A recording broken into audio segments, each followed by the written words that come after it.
네, CBS 라디오 박정현 판수 2부 문을 열었습니다. 지하철 탑승 시위에 이은 저상버스 탑승 시위, 전국 장애인 차별 철폐 연대 활동 이 더위에도 계속 진행되고 있죠. 시민 불편 논란에 이어서 이제는 시민단체 카르텔이다라는 공격까지 받고 있는 전장연의 활동, 오히려 평화라고 말씀하는 분이 있습니다. 네, 신간인데요. 장애시민 불복종의 저자인 변재원 작가를 만나겠습니다. 작가님 어서 오십시오. 네, 안녕하세요. 반갑습니다. 네, 진 교수님과 김 소장님 네, 인사 안녕하세요. 나누십시오. 안녕하세요. 야, 뜻깊습니다. 인권운동가로 위장한 공산 전체주의 세력을 이 자리에 모셨습니다. 오늘. 제가 오늘 뜻깊은 날에 좀 온 것 같습니다. 예, 반국가 세력. 예, 네. 반국가 세력 아닌 걸로 제가 알고 있습니다. 예, 그러길 바랍니다. 그 전국 장애인 차별 철폐 연대에서 500일 동안 활동을 하셨던 거네요. 예, 그렇죠. 2020년부터 21년까지인데요. 그 뭐 앞뒤 달을 조금 자르고 보니까 500일 딱 되더라고요. 그래서 어허. 쉽게 생각하시면 코로나 시기 한참 유행할 때 활동했다고 생각하시면 좋고요. 예. 지금은 또 아니고요. 지금은 그냥 소수자 정책을 연구하고 글을 쓰면서 이제 서울대에서 뭐 책을 쓰거나 논문을 쓰고 있는 착한 사람으로 착한 장애인으로 살고 있습니다. 착한 공산 전체주의 세력. 예, 착한 그렇게 가시죠. 이전에도 근데 과거에 착하셨어요. 대해서 반성하지 않으면 적폐라는 타이틀을 못 받는 거 아닙니까? 카르텔인가? 네. 이제 슬슬 그 얘기 하나씩 해보겠습니다. 청문회 갔네요. 이거 땀이 나네요. 예, 이분은 적대 세력 아니기 때문에. 대통령을 대신해서 제가 예. 자, 우리 작가님도 이제 그 장애를 갖고 계시는데 그 신체 장애는 어떻게 갖게 되신? 그죠. 사실 그런 게 궁금한데 잘 물어보기가 좀 어렵기도 하죠. 이제 예. 제 얘기를 하자면 저는 생후 100일 때 이제 의료 사고를 당했고요. 그게 예. 그래서 이제 척수 공동증이라는 게 생겼는데 예. 이게 쉽게 생각하면 이게 약이 잘못 투여돼서 아하. 척수에 구멍이 생긴 겁니다. 근데 아. 척수는 이렇게 신경을 관할하는 조직 이제 그 기관인데 거기에 이제 구멍이 생기면 신경이 마비가 되는 거죠. 그러면 아. 신경이 마비가 되면 다리를 절게 되거나 아니면 이제 좀 걷는데 어려움이 생기는 이제 그렇게 생각하시면 딱 제 장애를 이해할 수 있을 것 같습니다. 예, 그렇군요. 근데 이제 우리 작가님의 그 이력을 좀 소개를 해드리면 한국예술종합학교에서 학사학위를 받으시고 또 서울대학교 석사 그리고 구글 코리아 재직 경험 등 뭐랄까요 또 이력이 굉장히 화려하시다라는 평가를 좀 받으실 것 같아요. 근데 전국 장애인 차별 철폐 연대는 어떻게 활동을 하게 되셨습니까?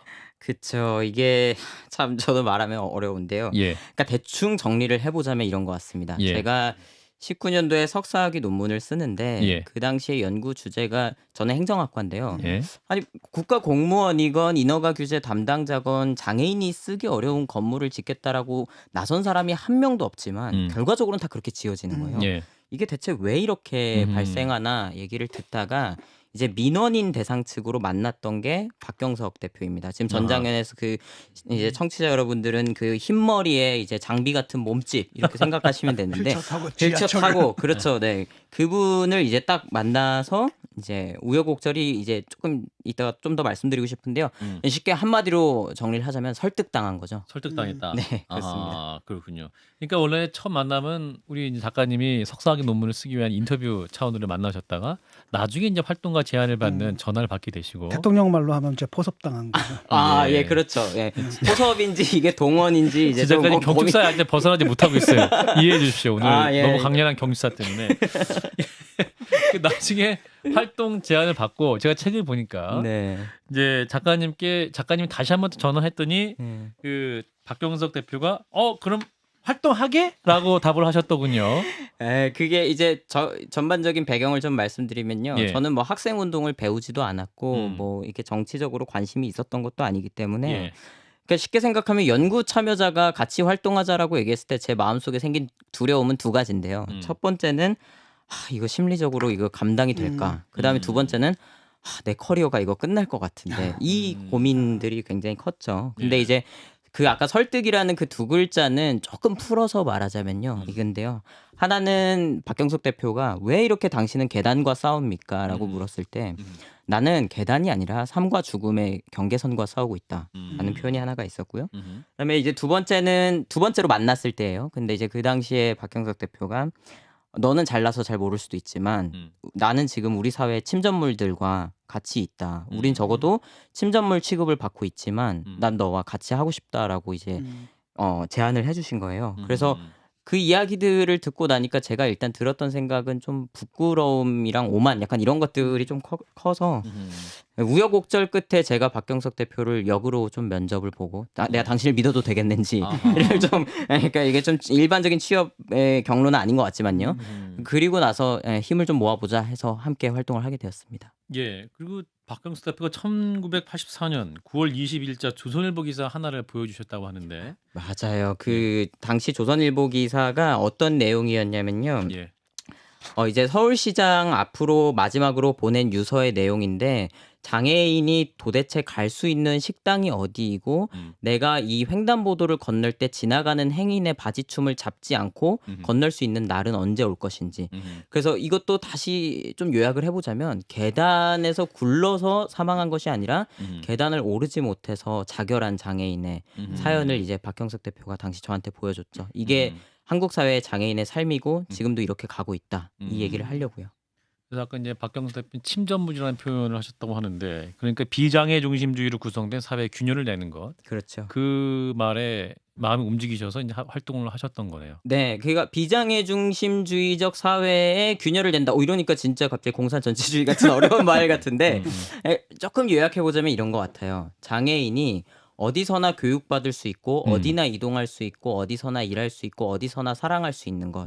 나는 그 세계를 꿈꾼다. 그 표현이 아마 그렇게 좀 어렵게 쓴다면 그렇게 되는 것이 아닌가. 그때 그렇게 생각했습니다. 예.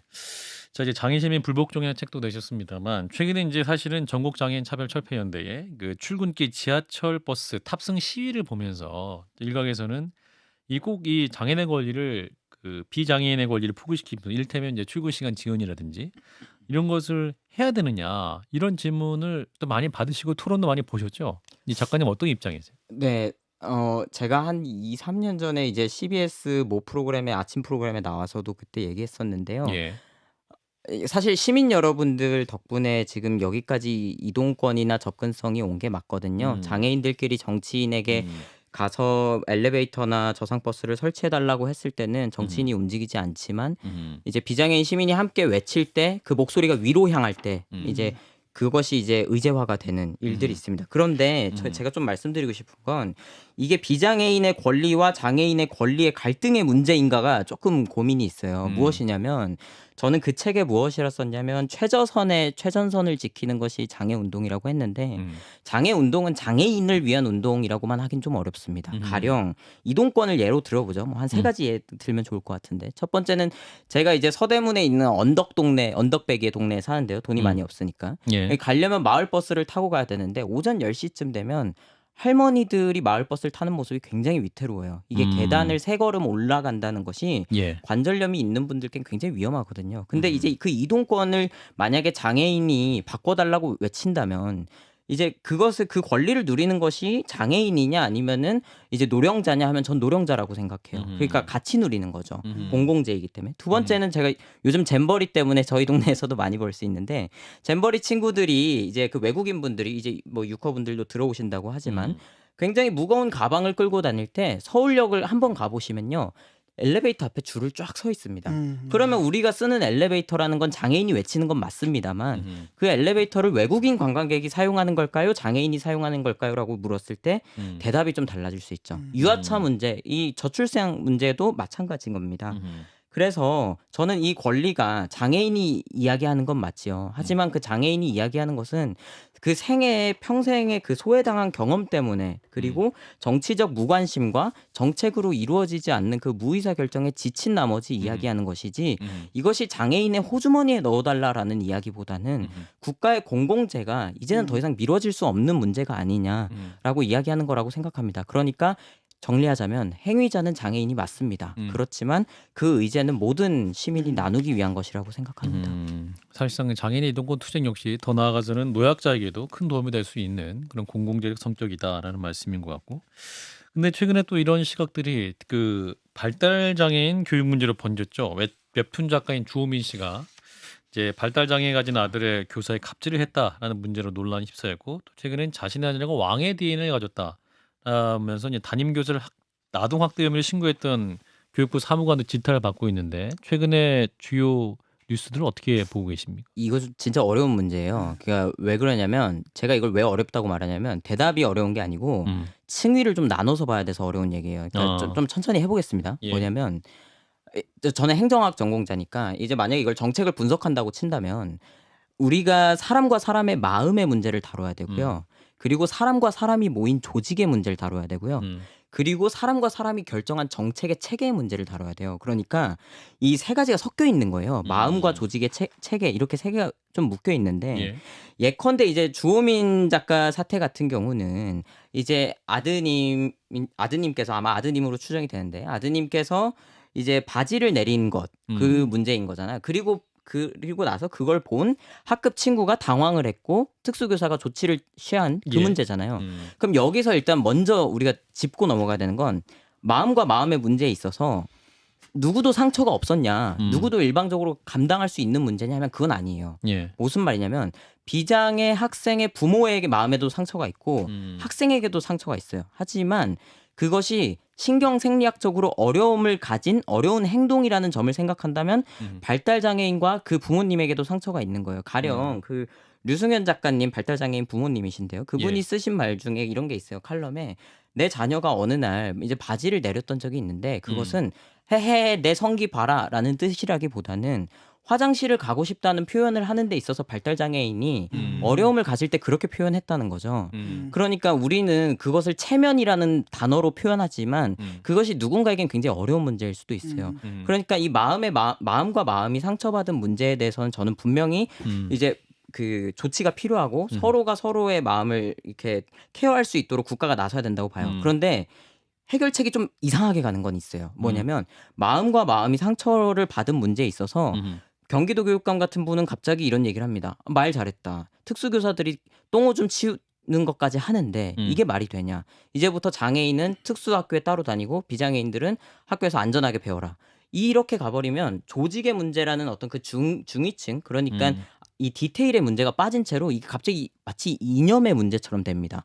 장애인은 특수학교, 비장애인은 일반 학급 이렇게 가는 거죠. 근데 저는 이게 맞지 않다고 봐요. 오히려 장애를 갖고 계신 자녀를 갖고 있는 학부모 분들이 외치는 말이 전 조금 더 우리 같이 좀 고민해 볼 필요가 있는데요. 예컨대 특수교사에게 그 노동권을 보장하기 위해 실무사를 조금 더 붙여주고 그리고 그 마음과 마음이 부딪히는 그 어려운 행동이 발생했을 때 즉각적인 분리 조치를 하고 어떻게 이 트라우마를 갖지 않도록 아이들에게 심리적인 지원을 할 것인지 등을 교육청이 이야기해야지 갑자기 말 잘했다. 장애인은 이제부터 학교 오지 말고 다른 데 가서 공부해. 비장애인들끼리 공부해라고 가버리면 예. 저는 그냥 한마디로 요약하건데 이건 좀 정치인의 나태함의 문제가 아닌가. 그러니까 저는 시민분들은 그렇게 생각할 수 있다고 보거든요. 왜냐하면 이게 이 디테일을 다 따라가기가 어려우니까. 하지만 정책 결정자는 그렇게 이야기해서는 안 되는 거죠. 그래서 좀 그렇게 생각해봐야 되지 않을까 싶습니다. 이제 외국에 그러니까 뭐 제가 아는 사람이 미국이니까요. 미국에서 아이들 애니메이션을 봐도 그렇고 드라마를 봐도 그렇고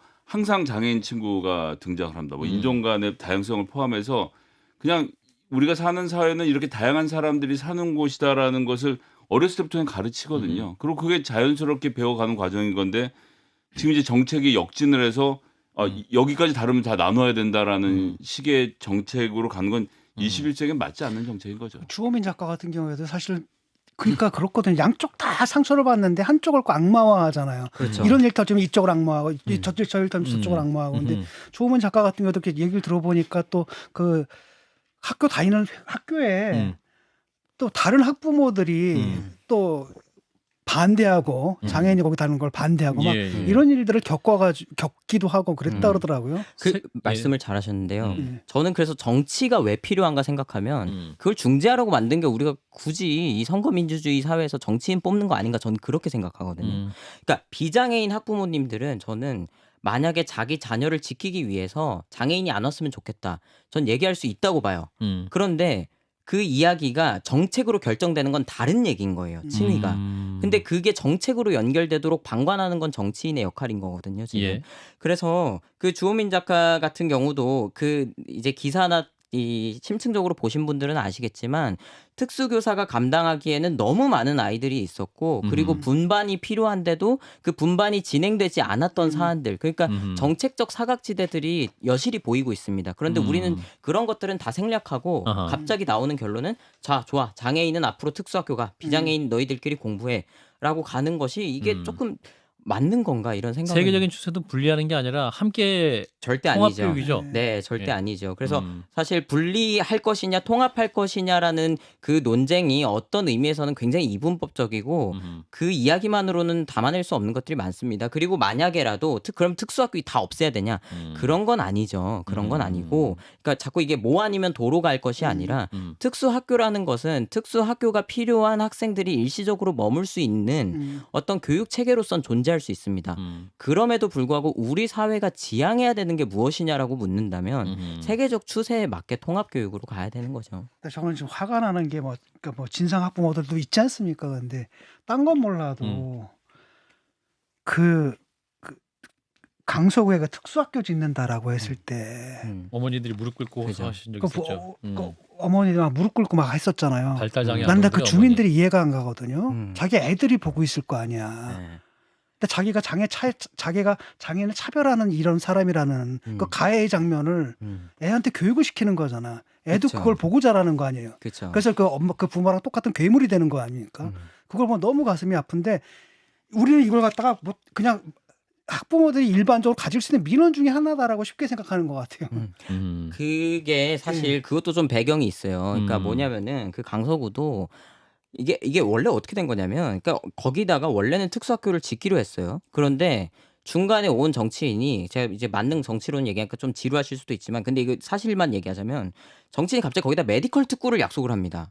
그러니까 땅은 하나인데 공약이 2개가 돼 버려요. 그러면 지역 주민들은 갈팡질팡 안 합니다. 왜냐면 메디컬 특구가 더 좋은 거니까. 그러니까 여기에 뭔가 병원이 더 멋진 게 들어오는 게 좋죠. 한방병원이 됐건. 예. 그러니까 이제 그 과정에서 그러면 결국 강서구에서 그 오랫동안 그 정치인의 공약을 기다렸던 부모님들은 갑자기 갈 곳이 없어지는 거죠. 그런데 여기서 이제 무릎을 꿇고 호소하는 과정에서 갑자기 이제 다른 학부모님들이 여기다 특수학교가 생기면 이거 뭐 우리 집값 떨어진다 이 얘기로 갑자기 번져가는 게 저는 굉장히 좀 사회 혐오의 좀 한 양상 아닌가 싶고 요즘 그 콘크리트 유토피아라는 영화가 유행하는데 예. 좀 그 장면들 많이 생각나지 않을까. 예, 우리 사회가 그렇게 황궁 아파트처럼 가야 되는 건 아니지 않을까 이런 생각도 좀 듭니다. 예. 자, 장애시민 불복종의 저자인 변재현 작가 맡고 있는데요. 책 얘기를 좀 해보겠습니다. 이제 책 얘기를 너무 안 해가지고 책에 이제 우리 작가님 소개를 싸움 깨나 잘하는 장애인이었다 이렇게 쓰셨어요. 무슨 말이냐면요. 예. 제가 이제 대학을 다닐 때 예. 교류 대학을 갔는데 정치 철학 수업을 너무 듣고 싶은 거예요. 예. 근데 딱 갔는데 이게 4층에 수업이 있어서 어. 한번 올라오고 못 가겠더라고요. 그래서 어. 오리엔테이션을 듣고 엘리베이터가 있는 강의실로 바꿔달라라고 음. 했을 때 음. 이제 학교가 반으로 쪼개졌는데 첫 번째는 재학생도 아닌 교류 학생이 어디서 학교에 감내나라 배나나라 파가 있었고 두 번째는 장애인의 편의 지원은 맞다. 그래서 이렇게 결국 부딪히다가 저는 민망한 나머지 그만뒀지만 학점 교류하는 대학이었군요. 그렇죠. 학점 교류 한예종과 일종의 뭐 교환 학생 같은 거죠. 근데 이제 나올 때 이제 저도 제 성격을 참지 못하고 이제 대자보를 붙이고 나왔죠. 어떤 장애 학생이 와도 학교에서 수업을 들을 수 있도록 해야 된다. 이제 그 뒤로 이제 그 학교에 이제 수업을 매칭할 때는 장애 학생이 있는지 없는지를 확인하고 장애 학생이 접근 가능한 강의실을 만들어주는 그런 과정들을 거치면서 사실 지금은 이제 장애 학생분들 많이 수업 듣거든요. 그래서 그런 것들을 생각했을 때 저는 개인전으로는 싸움을 못하는 것 같지는 않다. 뭐 이런 생각이 들었던 것 같아요. 그래도 그 강사님이 난생 처음 그 엘리베이터가 있는 신식 건물에서 강의를 하게 돼서 감사를 표시하셨다. 맞아. 이게 그 비하인드 스토리인데 그 수업을 제가 두 번째 들었던 수업이 미학 수업이었어요. 근데 미학 강사님은 인문관 외에 신식 건물을 가본 적이 없는데 저한테 와서 경영학과에서나 쓰는 건물을 내가 덕분에 여기서 교육을 해본다. 여기는 에어컨도 시원하고 엘리베이터도 있다. 미학과 강사의 현실이 가장 잘하는 진 교수님 맞습니까? 인정합니다. 예, 베스트를 많이 쓰셔야 될 것 같습니다. 자, 그리고 이제 해외에서 국내로 돌아온 비행기를 타셨는데 손해배상 서약서를 강요당한 적도 있다는 무슨 말인가요? 이게 그냥 들었을 때 좀 이해가 안 되는데요. 예. 그러니까 쉽게 생각하면 제가 목발을 짚고 있기 때문에 비행기에 손해가 생길 시 그 비행 탑승의 모든 손해를 배상한다요. 그러니까 지금 들으셔도 잘 이해가 안 될 거예요. 이게 무슨 말인가 하면 겉보기에 장애가 있으니 만약에 당신 때문에 비행기가 회항할 수도 있고 비행기 탑승이 지연될 수도 있는데 예. 그러면 우리 항공사 그걸 독박을 써야 되냐? 그거 안 되지 않겠냐? 그래서 네가 그 손해배상 서약서에 다 사인을 하고 나면 태워주겠다라는 이야기를 했던 거죠. 그게 더 황당해서 좀 말이 안 나오는데 아무튼 그래서 이제 그 당시에 국가인권위원회에 진정을 하고 해당 항공사 이제 회장님께 DM 제가 이대남이거든요. 그래서 DM을 보내고 이렇게는 안 된다라고 해서 아하. 결국은 비행사 임직원분들이 오셔서 사과를 하면서 그 장우산 긴 거 있잖아요. 네, 그걸 주셨는데 제가 목발을 짚어서 제가 짚진 못하고 아하. 저희 어머니가 잘 쓰고 있습니다. 얼마 전에 외국에서도 비슷한 일이 있었던 것 같은데 뉴스를 봤는데 장애인인데 내리게 하고 뭐 그 황당한 그러니까 이분이 지금 태생적으로 좌파의 DNA를 타고난 거네요. 공산 저는 그렇게 살고 싶지 않았습니다. 대통령실을 좀 주목해서 볼 필요가 있을 것 같아요. 안 됩니다. 네. 예. 또 이제 책에 쓰신 또 다른 가슴 아픈 일들은 바로 이제 코로나 팬데믹 초기에 벌어졌던 청도 대남병원 폐쇄병동 사건인데 100여 명의 확진자가 발생을 했고 7명이 이제 사망을 했어요. 그때 굉장히 큰 충격을 받으셨다. 네. 책 서두에 쓰셨던데. 이 얘기를 제가 그 책의 초반에 풀었는데 예. 사실 활동가가 되고 나서 가장 먼저 마주한 사건이었어요. 예. 아주 빠르게 정리를 하자면 K 방역의 원칙은 간단합니다. 사회적 거리두기로 이제 시작되는 거예요. 사람과 사람 사이의 간격이 멀면 멀수록 방역에 효과가 있는 겁니다. 그런데 이 폐쇄병동이라든지 노인 요양시설은 거꾸로입니다. 사람을 가두면 가둘수록 방역이 성공적으로 된 겁니다. 자, 그러면 이만한 방에 50명이 갇혀 있다고 치죠. 나가지 않을수록 방역이 성공적이었던 거죠. 그런데 이제 많은 의료진분들도 그걸 이제 직접 언급하시기도 했지만 아픈 환자들끼리 그것도 호흡기 질환 서로를 향해서 끊임없이 기침하게 되면 어떻게 되냐면 이게 심각해지는 거예요, 굉장히. 코호트 격리. 코호트 격리죠. 그걸 이제 어려운 말로 하면 코호트 격리한다라고 하는 건데 그래서 이제 104명 중에 102명이 확진이 되었고요. 그다음에 이제 최초 사망자 이제 10명 중에 8명이 다 청도 대남병원 사망자였던 거죠. 그래서 제가 그 이야기를 하고 싶었던 것은 코호트 격리라는 그 어려운 단어가 마치 나치가 유대인을 학살할 때 유대인 학살이라고 표현 안 했거든요. 최종 해결책이라고 표현했지. 그러니까 행정 용어라는 건 늘 그런 식인 겁니다. 그러니까 어떤 분투하는 사람들을 완전히 가려버리고 그 아픔을 지워버리는 것이 아닌가. 그때 저는 이제 행정학과 학생이었으니까 너무 충격을 많이 받았죠. 사실 국민의힘에서 가장 공격하고 있는 전장현에 대한 공격 중에 하나가 전장현이 뭐 탑승 시위를 하면서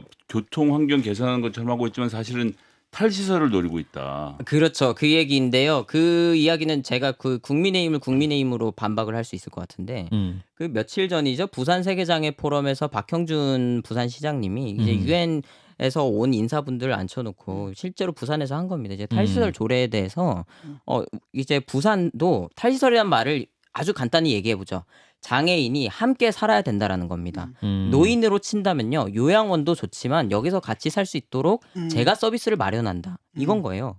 그러니까 탈시설도 이제 발달장애인은 따로 사는 게 아니라 같이 산다. 이 얘기인데 이제 박형준 시장님도 그 얘기를 했어요. 그 취지에 공감하고 글로벌 스탠다드가 그거고 그걸 따라가겠다 이렇게 얘기한 거죠. 그러면 만약에 이렇게 그 국민의힘 공격을 그대로 따라가면 어떤 논리가 나오냐면 박형준 시장 포섭설이 나오는 거예요. 근데 그럴 리가 없잖아요. 그러니까 제가 하고 싶은 말은 이 글로벌 스탠다드와 그리고 행정가들이 결정하는 것들이 장애인 단체가 당연히 같이 외칠 수 있죠. 그런데 이것이 마치 굉장히 악마적이고 나쁜 것으로 그리는 것이 우리 사회가 정말 해야 되는 것인가라는 좀 고민이 좀 듭니다. 예, 작가님 말씀 너무 잘하시는데 벌써 또 이제 보내드릴 시간이 다가가고 있습니다. 이제 시끌벅적했던 모든 순간들 시간이야말로 진짜 평화의 순간이었다라고 말씀을 하셨는데 지금 이제 정부 여당은 그 집시법 개정을 추진하고 있지 않습니까? 시끄럽다, 시민들 불편을 준다. 하면서 전반적으로 이제 그러한 문제들을 이제 불법 집회 시위 근절하겠다라는 취지인데 또 동의하는 분도 많거든요. 어떤 말씀 주시겠습니까? 이렇게 이야기할까요? 사실 좀 저는 이명박 전 대통령 많이 생각나요. 이명박 전 대통령이 뭐라 그랬었냐면 예전에 그 떼법을 없앨수록 뭐 이제 경제 성장률이 올라간다라고 했는데 그 지금 윤석열 대통령님의 우상이 이명박 대통령이 아닌가 저는 개인적으로 그렇게 좀 생각을 하거든요. 그래서 같은 레토릭으로 가고 있는 건데 그때도 좀 부딪혔던 지점이 뭐냐면 아무리 그렇게 주장을 해도 그것이 국제법에 어긋나고 위헌적이기 때문에 불가능하다는 얘기를 했어요. 예. 그래서 사실 제가 잠깐 좀 간단히 말씀드리면 2003년에도 헌법재판소가 지금 그 대통령실에서 주장하고자 하는 것은 집회하는 거 그래 좋아. 그런데 시간과 장소를 좀 규정을 해야겠어라고 얘기했는데 당시 헌법재판소가 이렇게 얘기합니다. 집회가 국가 권력에 의해서 세인의 주목을 받지 못하는 장소나 표명되는 의견에 아무도 귀 기울이지 않는 장소로 추방된다면 그것은 기본권의 보호가 될 수 없다. 사실상 집회 자유가 이제 성립될 수 없다라는 얘기죠. 그런 취지에서 보면 우리 헌법 제21조는 언론 출판의 자유와 집회 시위의 자유를 굉장히 강조하고 있습니다. 이건 민주주의의 원칙인 거예요. 그 김민철 교수의 표현에 따르면 민주주의는 민치주의고 이제 시민들이 하는 것이기 때문에 우리가 말할 수 있는 것들은 우리가 주장할 수 있도록 하는 것이 좀 맞지 않을까. 그래서 규제를 만들어가는 것과 허락하지 않는 건 다른 문제다. 이 얘기를 좀 하고 싶습니다. 예, 참 나눌 말씀이 너무 많았는데 일단 오늘 말씀은 여기까지 듣겠습니다. 장애인도 세금 내는 시민입니다. 우리 모두 잠재적 장애인이다. 많은 애청자들께서 또 공감의 말씀 주셨습니다. 장애인 불복종의 저자 변재현 작가 고맙습니다. 네, 고맙습니다. 좋아요. 구독. 알림 설정.